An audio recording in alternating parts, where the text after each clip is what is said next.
Alors maintenant, c'est le moment du diagnostic et on va essayer tout simplement de décoder l'envie de la cliente dans un langage très ludique et qui soit aussi très facilement compréhensible par le collaborateur, par le coiffeur. Donc c'est le point numéro 2 du parcours client, donc je vais aller dans décoder son envie. Voilà. Donc là, je choisis avec quelle cliente je vais travailler. Donc ici, je vais reprendre Johanna et je clique sur choisir un style de personnage. Voilà.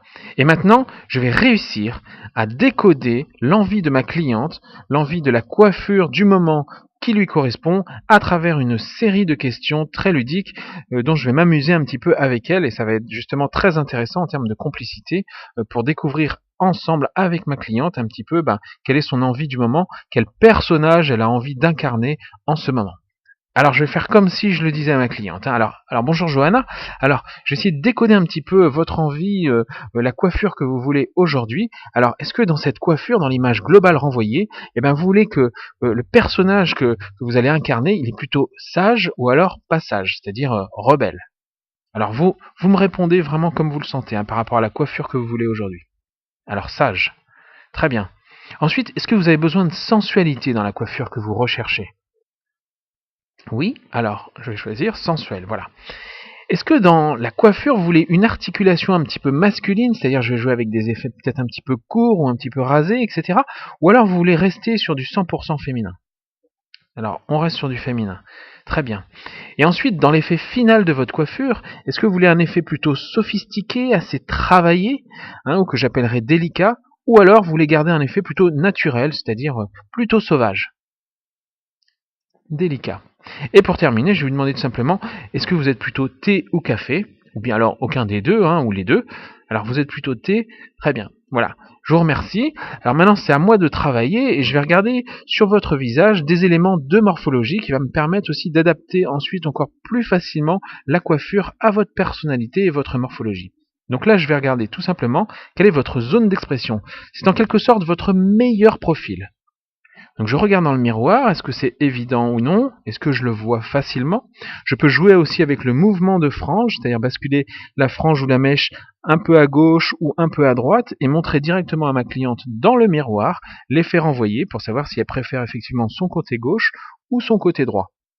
Si j'arrive pas à le déterminer visuellement, alors je peux faire le test audio. Le test audio va permettre simplement de savoir si ma cliente elle répond au téléphone avec la main gauche ou la main droite. Alors ça n'a rien à voir avec le fait qu'elle soit gauchère ou droitière. C'est tout simplement lié au fait qu'elle a une oreille qui est plus sensible qu'une autre, et que quand on a une oreille qui est plus sensible, on tend naturellement l'oreille pour entendre mieux ce que disent les gens et l'environnement qu'il y a autour de soi. À partir du moment où on tend plus une oreille, par exemple l'oreille gauche, la morphologie va se développer un petit peu plus sur la partie gauche du visage.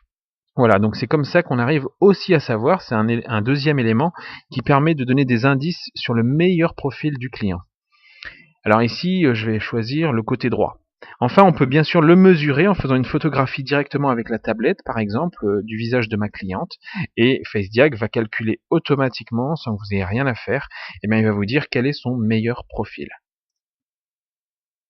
Ensuite, je regarde la proportion globale du visage. Est-ce que le visage est plutôt allongé, ou c'est-à-dire vertical? Est-ce qu'il est plutôt horizontal, qu'on appelle aussi en termes scientifiques beveling?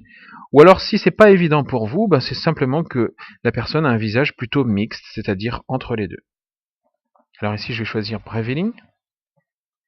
Je demande à ma cliente, alors Johanna, est-ce que pour comprendre quelque chose, en général, vous avez plutôt besoin de l'imaginer, c'est-à-dire vous êtes plutôt une visuelle? Est-ce que vous avez plutôt besoin de ressentir les choses, d'aimer les choses? Vous êtes plutôt une émotionnelle?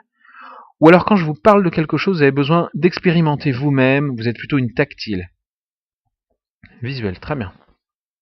Je vais regarder votre profil.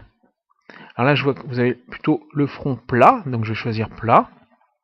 Et je vais regarder votre mâchoire, elle est plutôt courbe, voilà, donc je choisis court. Donc merci Johanna, donc voilà, alors Johanna vous êtes le personnage sublime impétueuse en ce moment. C'est quoi la sublime impétueuse? C'est un personnage qui est plutôt sage dans sa coiffure, sensuelle, féminine et sophistiquée. Voilà, vous avez quelques exemples ici de coiffures qui correspondent aux collections que nous avons au salon. Alors je rappelle que toutes les collections des plus grandes marques sont rentrées dans FaceDiag. Il suffit simplement de les ajouter, ou de les cocher ou de les décocher en fonction des marques que vous utilisez pour les voir apparaître dans FaceDiag. Vous avez plus de photos ici, un choix par marque également. Vous avez la fiche dialogue qui permet de mieux comprendre votre cliente, surtout savoir comment lui parler.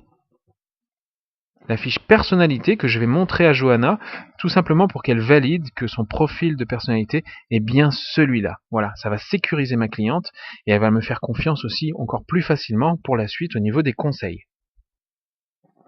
La fiche charisme qui m'indique quelle est la zone la plus importante sur son visage, celle que je dois mettre en valeur, celle où l'œil des autres doit être attiré. Donc il faudra que je m'arrange au niveau de la coiffure, des ombres, des lumières, etc. La géométrie de coupe et tous les paramètres qui sont à ma disposition pour attirer le regard des autres sur cette zone. Enfin, l'adaptation de la coiffure par rapport à la personnalité et la morphologie. Donc j'ai 4 zones sur le visage, Z1, Z2, Z3 et Z4. Et pour chacune des zones, j'ai la géométrie de coupe, le volume, la lumière, le mouvement et la frange. Donc par exemple pour la géométrie de coupe, je sais que sur Z3, donc la partie haute de son visage, elle est colorée, ça veut dire que c'est la partie la plus importante sur son crâne. Donc voilà, la géométrie de coupe que je devrai utiliser au niveau de sa coiffure sur Z3 sera une géométrie plutôt droite et structurée. Sur Z2, une géométrie plutôt ronde. Et sur Z1, où il y a l'os occipital, une géométrie également ronde. Au niveau du volume, eh bien le volume le plus important, le volume le plus ample devra être sur Z3, la partie haute de son visage. Ensuite sur Z2, au niveau des oreilles, il faut plutôt que j'utilise un volume équilibré, c'est-à-dire ni trop ample ni trop faible. Par contre sur Z1, au niveau de la nuque, je vais utiliser un volume plutôt faible. Si je veux jouer avec les ombres et les lumières, eh bien c'est très simple, hein. Sur Z4, au niveau de la frange, il faut que j'éclaircisse. D'accord ? Ou alors que je dégage la frange, justement, je peux dégager son front pour apporter de la lumière dans le regard des autres. Sur Z3, je peux apporter également de la lumière. Par contre, sur Z2 et Z1, il faut plutôt que j'ombre ces parties, voilà, toujours pour attirer le regard vers le haut, c'est-à-dire au niveau de ses yeux. Au niveau du mouvement des cheveux, est-ce que je dois les envoyer en avant, en arrière, les laisser dans le tombant naturel ? Eh bien, sur Z3, il n'y a pas de mouvement particulier. C'est neutre, c'est le tombant naturel. Par contre, sur Z2 et sur Z1, je sais que je dois ramener les cheveux plutôt vers l'avant. Enfin, pour la frange, eh ben, je dois ouvrir la partie droite de son visage, ce qui est son meilleur profil. Donc en fait, il faut que ma frange ouvre cette partie et masque la partie opposée, donc la partie gauche. Enfin, la coloration. Alors là, c'est commun à toutes les zones, évidemment, hein. Ça peut être bien sûr une hauteur de ton ou alors la coloration des mèches, par exemple. Alors je peux utiliser du 3, du 4 ou du 5, c'est ce qui va correspondre à sa personnalité et à sa morphologie. C'est calculé comme cela par FaceDiag. D'ailleurs, votre cliente peut vous dire, ben justement, c'est exactement ce que je voulais, etc. Donc j'aimerais éclaircir un petit peu plus. Voilà. Ce qui est intéressant, encore une fois, c'est que c'est pas vous qui le dites, c'est le résultat de ce qu'a calculé FaceDiag. Donc c'est un argument qui est très fort pour convaincre la cliente, pour avoir son adhésion, parce que elle n'a pas l'impression que vous essayez de lui vendre une couleur ou des mèches ou quelque chose, puisque là c'est écrit, donc il suffit de lire. Et souvent c'est la cliente elle-même qui va dire, ah ben moi je veux essayer parce que c'est écrit. Si vous voulez faire des reflets, FaceDiag vous conseille de partir sur des reflets froids qui vont correspondre plus particulièrement à sa personnalité. Je peux retourner dans la fiche personnalité, effectivement, pour le confirmer. Vous voyez que par exemple, au premier abord, cette personne a besoin de protection, elle met des barrières, des choses comme ça. Donc, c'est un tempérament qui est plutôt en dominante froide. Donc, au niveau de la coloration des reflets, eh ben, on va utiliser des reflets plutôt froids qui vont parfaitement coller à sa personnalité. Et là, vous aurez une cliente satisfaite. Si vous vous posez la question est-ce que je peux faire des mèches, en quelle quantité, eh bien vous pouvez faire 50% de mèches et 75% de brillance. Vous avez également les références des produits qui correspondent à ceux que vous utilisez dans votre salon. Voilà, vous avez décodé l'envie de votre cliente et maintenant vous pouvez commencer votre prestation en toute sérénité car vous l'avez validé avec votre cliente. Ce profil est consultable par votre cliente depuis son espace client chez elle.